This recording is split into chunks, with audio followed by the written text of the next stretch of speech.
살아계신 하나님 아버지, 감사와 찬송과 영광을 올려드립니다. 아멘. 오늘도 새 생명, 새 날을 허락하시고 아버지의 집에 주님의 몸된 교회, 이 은혜의 보좌 앞으로 저희들의 발걸음을, 저희들의 마음을 옮겨주셔서 하나님 앞에 찬송과 기도와 하나님 앞에 영광과 경배를 드리는 이 예배하는 이 자리에 저희들 있게 하시니 아버지 감사합니다. 아멘. 생명의 주인이시오 모든 시간의 모든 육체의 주인이신 하나님 앞에 나와 찬송을 드리며 저희들의 마음을 올려드리며 겸손한 마음으로 하나님 앞에 예배를 드리는 한 영혼 한 영혼 위에 이 시간 진리의 성령께서 함께 하시고 임마누엘로 임하셔서 하나님의 말씀을 들을 때에 깨닫게 하시고 그 말씀이 우리의 마음판에 새겨질 수 있도록 성령 하나님께서 이 시간을 온전히 주장해 주옵소서. 아멘. 예수 그리스도 이름으로 축복하며 기도 올려옵나이다. 아멘. 아멘.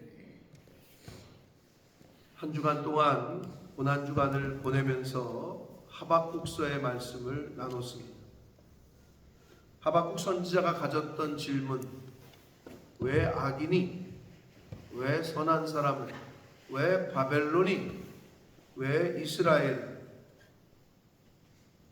그렇게 힘들게 하고 고통스럽게 하고 왜 그런데 하나님은 침묵하십니까? 라는 그 질문은 오늘날 예수를 믿는 우리들에게도 하나님을 믿고 예수 그리스도를 구주로 영접한 거는 난데 왜 나는 안 되고 저 예수도 안 믿는 저 사람은 잘 되고 왜 예수 안 믿는 사람들이 더 이 땅에서 활개를 치는 것 같고 왜 고통당하는 건 난데 하나님은 왜 가만히 계시는가? 오늘날에도 이 하박국 선지자와 같은 마음을 한 번쯤은 품어본 사람이 아마 있을 겁니다. 근데 그것에 대한 답은 결국은 하나님이 다 알고 계시고 하나님이 다 보고 계시고 하나님의 때에 하나님이 심판하실 거다. 그러니 기다려라 라는 말씀이라고 할 수 있겠습니다. 하박국 선지자가 이 하나님의 자신의 질문에 대한 응답을 듣고 다 이해하지 못했겠으나 그럼에도 불구하고 하나님을 찬양합니다.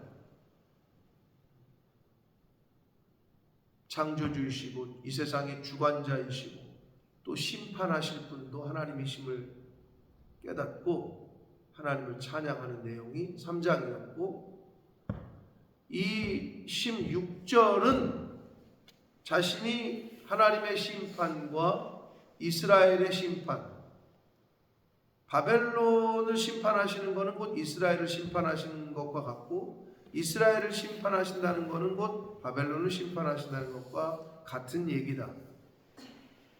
십자가가 구원과 심판의 양면성이 있다고 했어요. 그리고 예수 믿는 사람들이라고 말하는 이 무리들 중에도 알곡이 있고 쭉정이가 있고 선택받은 이스라엘 민족 중에서도 남은 자가 있고 남지 못하는 자가 있고 양이 있고 염소가 있고 계속 비유로 알려주시는 거예요. 그러니까 영적으로 하나님이 선택을 하셨지만 분명히 이스라엘 전체를 선택하셨지만 그 중에서도 하나님을 떠나거나 말씀을 어게인스트 하거나 하나님의 말씀의 명령에 순종하지 않는 사람들이 있었다. 해방이 됐으니 다 돌아가자 고향으로. 그러나 본인들의 선택에 의해서 바벨론 땅에 남아있던 사람들도 있었다. 그건 본인들의 선택이에요. 구원으로 초청을 하셔요. 하나님이 어느 때에는 부모를 통하여, 어느 때에는 직장 상사를 통하여, 어느 때에는 이웃을 통하여, 어느 때에는 하나님이 직접 말씀하시고 현현하셔요. 초청을 하셔요. 그런데 거부하는 사람들이 있어요. 그건 어쩔 수 없어요. 하나님은 굉장히 인격적이시기 때문에 내가 응답하고 내가 반응하고 내가 순종하지 않으면 그건 어쩔 수가 없고, 그게 영적인 의미의 렘넌트, 남은 자 사상이다. 끝까지 남을 거냐 아니면 떠날 거냐.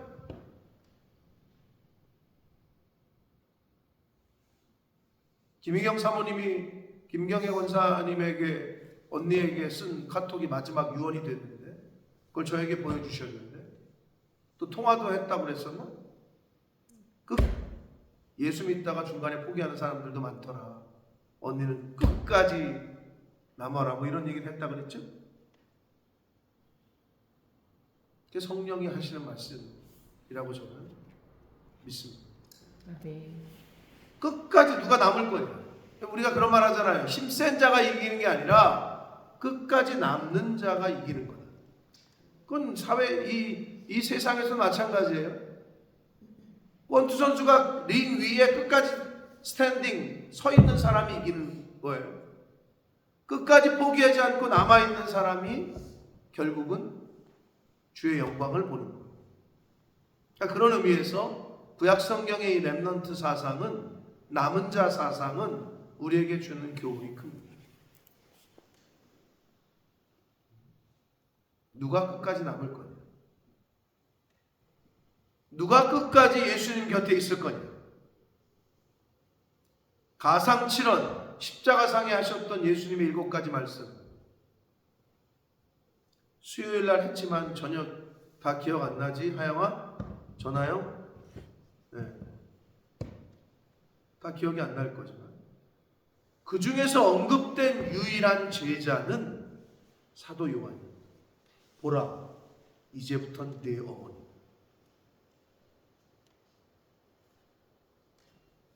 다 떠나갔지만 사도 요한은 예수님 곁에 있었고, 예수님 곁에 있었던 사도 요한은 예수님의 어머니를 자신의 어머니로 모시는 사명을, 복을 받았다. 그러나 제가 몇 년 전에도 얘기했어요. 사도 요한은요, 요한계시록과 요한복음을 쓰기 전까지 요한복음이 사복음서에서 4개의 복음서 중에 마태, 마가, 누가, 요한복음 중에서 제일 마지막에 쓰여진 책이에요. 사도 요한에 의해서 제일 마지막에.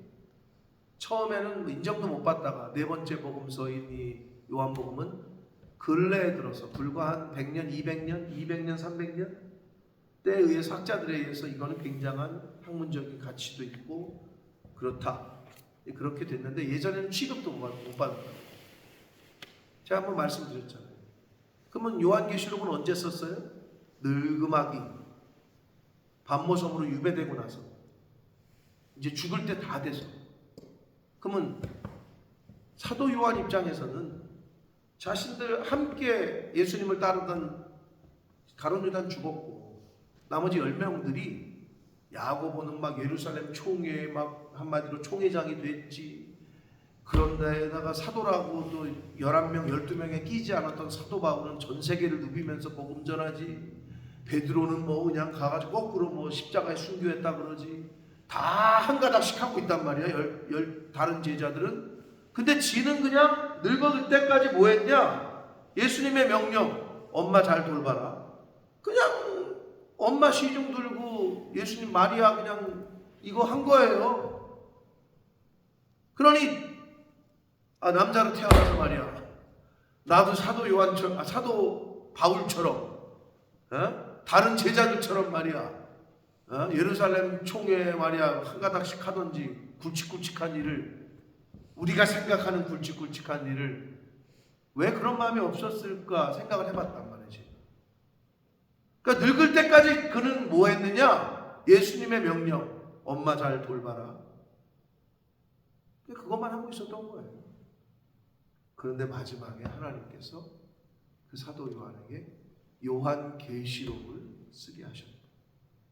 그렇게 작은 일 같아 보이고 별거 아닌 일 같은 일에 충성했던 사도 요한, 십자가에 달리셨을 때 다 없어, 누구의 이름도. 그러나 사도 요한만 곁에 있어. 그리고 주어진 일이 별거 아닌 것 같지만, 아니 예수님의 어머니를 돌보는데 그게 왜 별거 아닌 일이겠어요, 그죠? 잘 충성했더니 결국은 우리 인간의 인류의 마지막의 예언인 계시인 요한 계시록을 하나님께서 그를 통해서 쓰셨다. 이것도 주시는 계시성이 큽니다.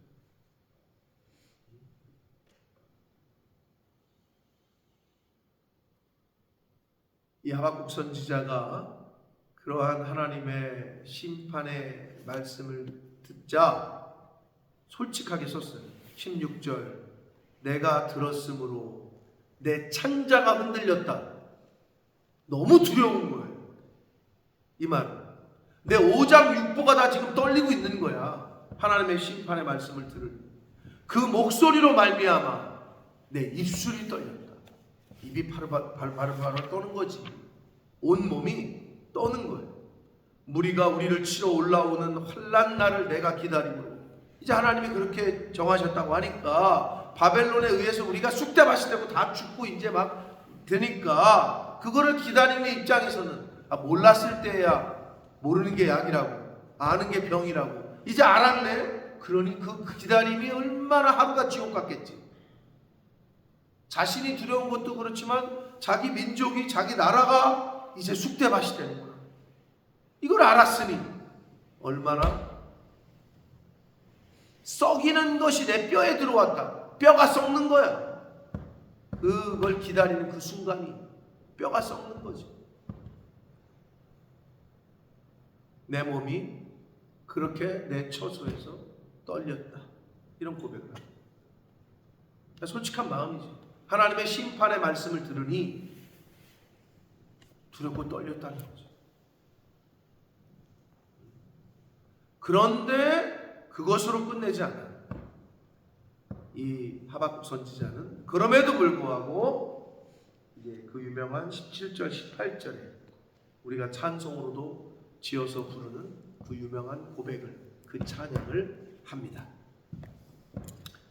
비록 무화과 나무가 무성하지 못하고 포도나무에 열매가 없고 감람나무에 소출이 없고 밭에 먹을 것이 없고 우리의 양이 없고, 양을 가두는 걸 우리라 그러잖아요. 우리의 양이 없고 소를 두는 곳을 외양간이라고 하고 외양간에 소가 없을지라도. 자, 이 말씀은 다 없다는 건데 우리의 의식주, 식생활, 종교, 의료, 의복, 농사, 우리 인간의 모든 생활 전반에 있어서의 이야기를 하는 거예요. 그것이 다 파괴될 거고 이제는 아무것도 우리에게는 없을 것이다. 그렇게 될 거를 예언하는 거예요. 지금 바벨론에 의해서 그렇게 돼요. 역사 속에서 이스라엘은. 그러나 그런 것들이 없을지라도 나는 여호와로 말미암아 즐거워하노라. 이게 이제 저와 여러분의 신앙의 목표요, 지향점이 돼야 되는데 여기서 중요한 거는 우리 개역 개정 성경은 말미암아라고 번역했는데 킹 제임스 버전 영어 성경에서는 in God, in 여호와, 즉 하나님 안에서 즐거워하며 이렇게 번역을 했어요. 하나님으로 말미암아라는 말보다는 그러니까 원문도 하나님 안에서, 말씀 안에서, 교회 안에서 즐거워한, 주님 안에서.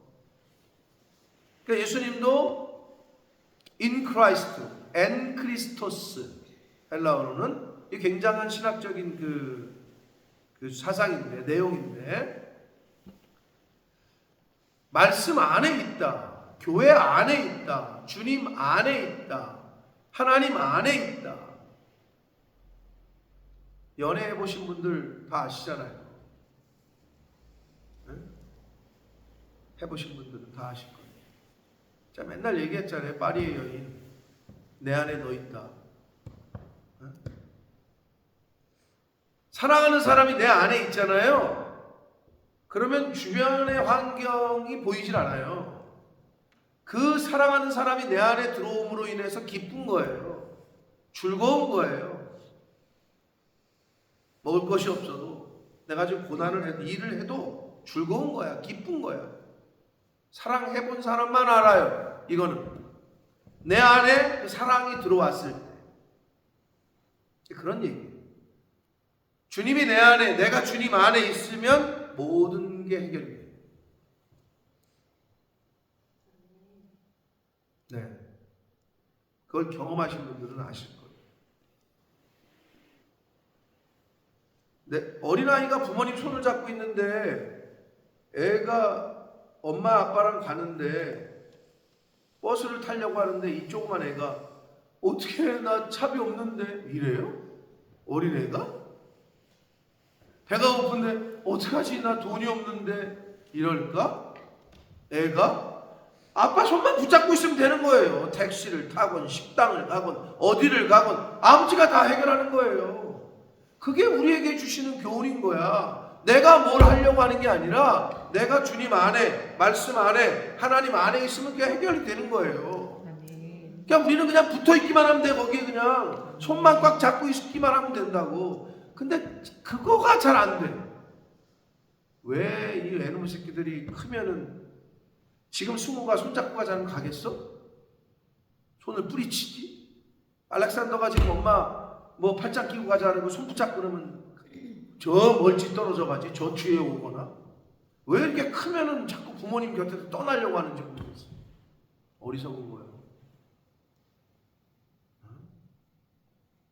지금 우아영이가 독립을 했었나? 너 혼자 살았었나? 근데 집에 들어가나 이제? 다시 집으로 들어가지. 좋아 나빠? 좋아? 뭐가 좋아? 밥 주면 엄마한테 밥값 내야 돼? 한 달에 방세 내야 돼?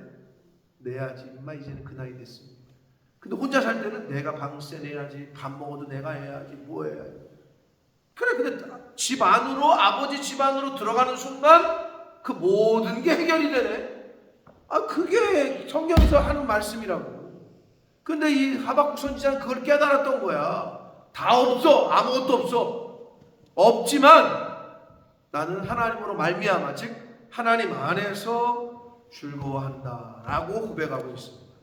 나의 구원의 하나님으로 말미암아 기뻐한다라고, 내가 나를 구원하시는 하나님 안에서 기뻐한다라고 지금 말씀하고 있습니다. 사랑하는 성도 여러분, 이게 간단하지만 진리예요. 아버지 집으로 들어가는 순간 내가 혼자 하던 가스비를 두고, 그러면 이제 하영이가 집에 들어가서 왜 이렇게 불을 많이 떼, 가스비 아껴야지 하면서 아빠 집 보일러를 내릴까? 뭐 그럴 수도 있겠지. 거기로 들어가는 순간 편안한 거예요. 릴렉스해진다. 그게 아버지 집 안에, 아버지 안에 있을 때의 평강이고 평안함인 거죠. 그거를 지금 하박국 선지자는 그걸 깨달았기 때문에 이런 고백을 하고 있습니다. 그러면서 19절, 주 여호와는 나의 힘이시라. 할렐루야. 여러분 힘이 없어요? 인생은 저와 여러분을 도울 수 없어요. 누가 밥 사준다면 의심한 눈초리를 쳐다. 밥 사주고 엉뚱한 걸 요구를 한단 말이에요. 술 사주고 엉뚱한 걸 요구를 해요. 그게 세상이야. 나를 눈을 들어 산을 보아라. 나의 도움이 어디서 오냐? 세상에서는 안 와. 천지 지으신 여호와께로다. 할렐루야. 그게 우리의 진정한 힘이시요 도움인 줄 믿습니다. 근데 하박국 선지자가 그 고백을 하는 거예요. 주 여호와는 나의 힘이다. 이 고백이 저와 여러분의 고백이 되어야 될 줄 믿습니다. 나의 발을 사슴과 같게 하소서. 사슴이 뛰는 거 보세요. 아주 사뿐사뿐하게 뛰잖아요. 나를 나의 높은 곳으로 다니게 하실 것이다.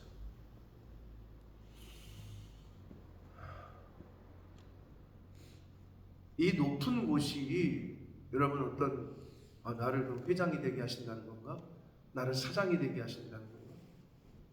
그게 아니고 이런 일반적으로 명이나물도 요즘 명이나물 이제 지금 벌써 지나가고 있는데 명이나물이 일급수 즉 땅도 그 공기도 뭐 물도 깨끗한 곳에서 자란다고 그래. 일반적으로 산삼은 어디서 자랄까?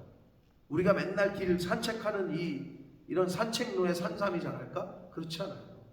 좋은 약초와 이런 것들은 아주 사람 손이 닿지 않는 곳, 높은 절벽 같은 전혀 사람이 안 가는 곳, 이런 곳에서 하나님이 왜 그렇게 하셨는지 모르겠지만 그거는 뭐를 나는 교훈하고 계시냐?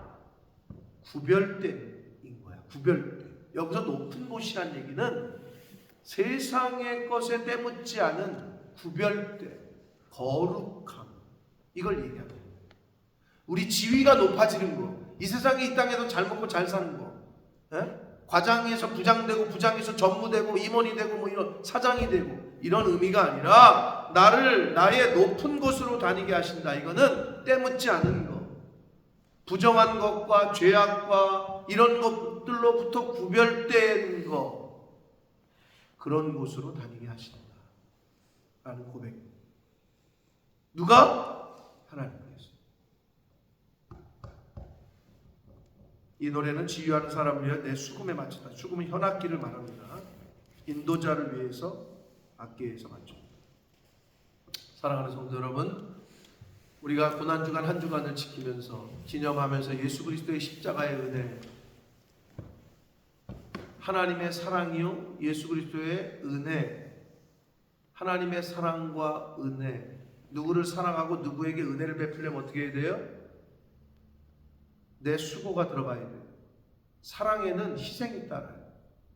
누구에게 은혜를 베풀려면 내 물질을 주던 내 돈을 주던 내 주머니에 있는 게 나가건 내가 육신이 힘이 들건 너무 감사해요. 감사하지. 힘들게 그걸 장을 봐가지고 음식을 해가지고 갖다 주니까.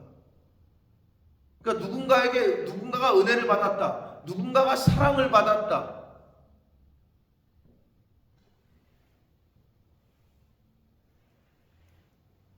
자식은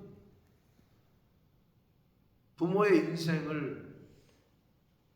인생의 그 수고를 받아먹고 산 거다. 하나님은 하나님의 사랑 얘기할 때, 하나님의 은혜 얘기할 때, 이 독생자를 죽이셨다. 그러니까 누군가를 사랑하려고 하는데 입으로만 사랑하면 소용없는 거예요. 말과 혀로만이 아니라 행함과 진실함. 그게 뭐야? 예수 그리스도를 십자가에 죽였다니까? 근데 여러분 누군가 사랑해요? 그 굉장히 무서운 말이에요. 책임져야 돼. 내가 희생하겠다는 거예요. 누군가의 은혜를 베풀어요? 희생 없는 은혜가 어디 있어요? 희생 없는 사랑이 어딨냐? 그 얘기를.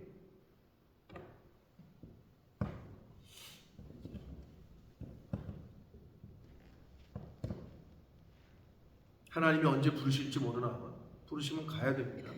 그때까지 우리가 진리를 들었고 말씀을 알았고 읽고 그러고 있잖아요. 매일매일 듣고.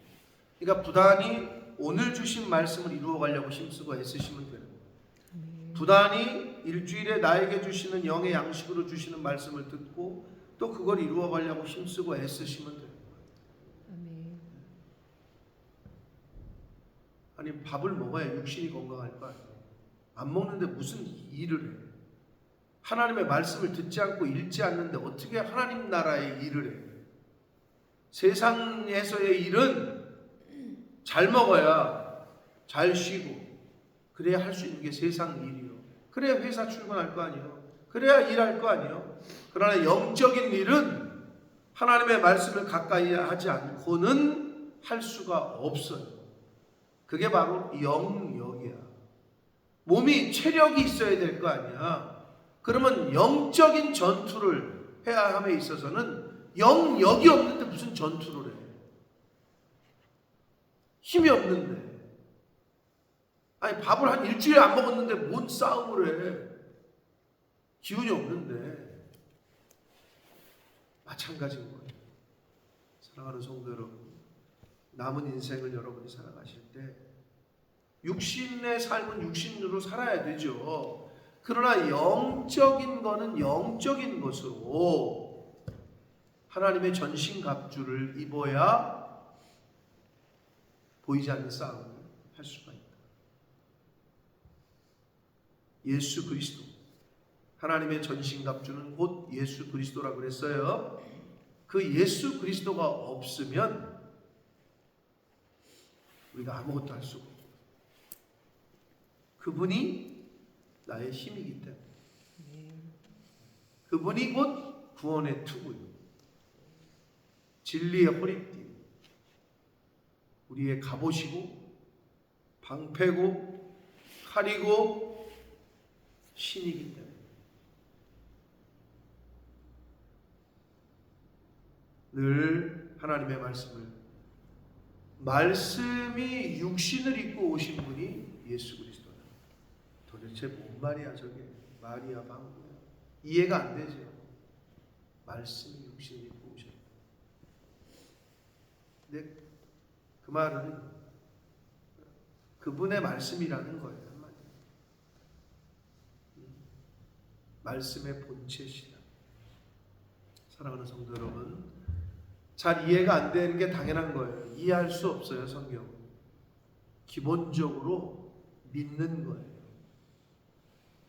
기본적인 거는. 그러나 믿으려도 알고 믿어야 되니까 배워야 되고 들어야 되고 읽어야 되는 거예요. 덮어놓고 믿는 게 아니에요. 하나님의 말씀을 늘 가까이 하시고 읽고 듣는데 힘쓰시는 저와 여러분이 되셔서 아멘. 하나님의 성령이 깨닫게 하시는 때가 있어요. 말씀을 들을 때건 읽을 때건 배울 때건 그때 그 깨달음을 잘 가슴에 새기시고 마음판에 새기셔서 남아있는 이 땅에서의 육체를 겸하고 있는 이 땅에서의 우리의 인생이 육신을 위해서만 사는 인생이 아니라 하나님 나라를 위해서, 보이지 않는 하나님이 우리에게 주신 사명을 위해서 하나님의 자녀답게 살아가시는 저와 여러분의 남은 인생이 되어지시기를 예수 그리스도 이름으로 축복합니다. 아멘. 살아계신 하나님 아버지, 감사와 찬송과 영광을 올려드립니다. 아멘. 하나님의 은혜가 아니었으면 저희들이 이 자리에 있을 수 없음을 고백합니다. 아멘. 아버지, 내가 아버지 집에 있는 것이 곧 하나님의 은혜. 혹자는 내가 내 발로 나왔는데, 내가 운전해서 여기까지 왔는데, 아버지 그러나 하나님이 간밤에 부르셨어요. 하나님이 사건과 사고를 만나게 하셔서 병원에 누워 있으면 이 자리에 올 수 없는 것임을 아버지 깨닫게 하셔서 생사와 우주 만물을 주관하시는 하나님의 그 보이지 않는 그 섭리와 은혜로 우리가 하루하루 또 이 자리에 있을 수 있음을 깨닫게 하셔서 범사의 하나님 앞에 겸손하게 감사함으로 하나님 안에서 기뻐하는 제가 되게 해주시고 이 자리에 있는 새벽 성도들이 되어지도록 우리 교회에 속한 모든 권속들이 되어지도록 주여 은혜 내려 주옵소서. 아멘. 아버지, 하나님이 부르시는 그날 하나님 앞에 서게 될 텐데 아버지, 이 세상 떠날 때, 육신을 떠날 때 천추의 한거리와 후회함을 남기고 떠나는 것이 아니라 기쁨과 감사로 아멘 할렐루야 하고 아버지 앞에 가는 제가 되게 해주시고 이 자리에 있는 새벽 성도들이 우리 교회에 속한 한 영혼 한 영혼들이 되어지도록 주님 은혜 내려 주옵소서. 아멘. 예수 그리스도 이름으로 축복하며 기도를 올려옵나이다. 아멘.